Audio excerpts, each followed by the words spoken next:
इस वीडियो में हम बिल्कुल बेसिक लेवल से सीखेंगे इस वाक्य का ट्रांसलेशन। वह घर जा चुके हैं, इसका ट्रांसलेशन क्या होगा। तो इसके लिए सबसे पहले आपको यह समझना होगा कि ये टेंस कौन सा है।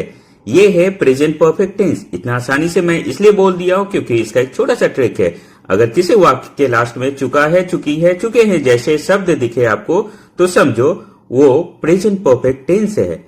इसलिए इसका फॉर्मेट होता है सबसे पहले सब्जेक्ट, सब्जेक्ट की जगह पर मैं एस लिखा हूं शॉर्ट में। उसके बाद हैज हैव में से कोई एक हेल्पिंग वर्ब, उसके बाद वर्ब का थर्ड फॉर्म, लास्ट में ऑब्जेक्ट। इसलिए इसका ट्रांसलेशन हो गया सब्जेक्ट की जगह पे ही आ गया क्योंकि वह का इंग्लिश ही होता है। हैज हैव में से हैज होगा, ही के साथ हैज ही यूज होगा, हैव नहीं यूज होगा। जाना का इंग्लिश होता है गो, गो का थर्ड फॉर्म, वर्ब का थर्ड फॉर्म यहां पर है ना फॉर्मेट में, तो go went gone, he has gone home. अब आप सोच रहे हो कि हैज का यूज कब करेंगे और हैव का यूज कब करेंगे। इसके लिए एक छोटा सा लिस्ट है।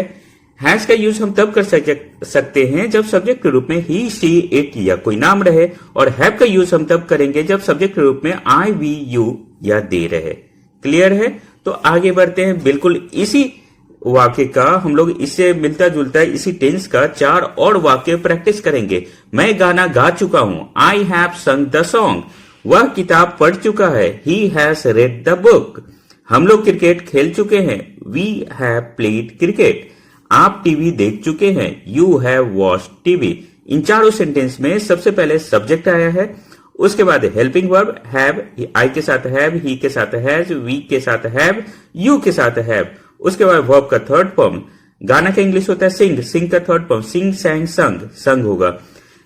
पढ़ना का इंग्लिश होता है रीड, रीड का थर्ड फॉर्म होता है रीड, रेड, रेड। स्पेलिंग वही रहेगा, प्रोनाउंसिएशन चेंज रहेगा। खेलना का इंग्लिश होता है प्ले, तो प्ले का थर्ड फॉर्म प्ले।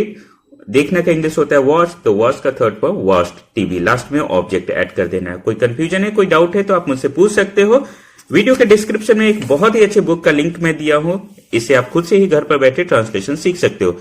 इसी सेंटेंस का, इसी वाक्य हम लोग निगेटिव और इंट्रोगेटिव भी देख लेते हैं कि उसका ट्रांसलेशन हम कैसे कर सकते हैं। वह घर नहीं जा चुके हैं, इसका ट्रांसलेशन होगा he has not gone home. यहां पर हेल्पिंग वर्ब के बाद हैज या हैव जो भी रहेगा उसके बाद नॉट का यूज करना है। क्या वह घर जा चुके हैं, हैज ही गॉन होम। यहां पर हेल्पिंग वर्ब सबसे पहले आएगा इंट्रोगेटिव टाइप के सेंटेंस में। हेल्पिंग वर्ब के बाद सब्जेक्ट होगा। यहां पर सिंपल वाले में सब्जेक्ट के बाद है हेल्पिंग वर्ब और कोई भी चेंज नहीं करना है। अब आपके लिए छोटा सा टेस्ट है। वह पत्र लिख चुकी है, शी रोट द लेटर या she has written the letter. दोनों में से कौन सा ऑप्शन करेक्ट है यह आपको बताना है कमेंट सेक्शन में। चैनल पे नए हो तो सब्सक्राइब जरूर कर लेना क्योंकि इस चैनल पे आपको ट्रांसलेशन और स्पोकन इंग्लिश के सभी वीडियोस मिल जाएंगे। All the best.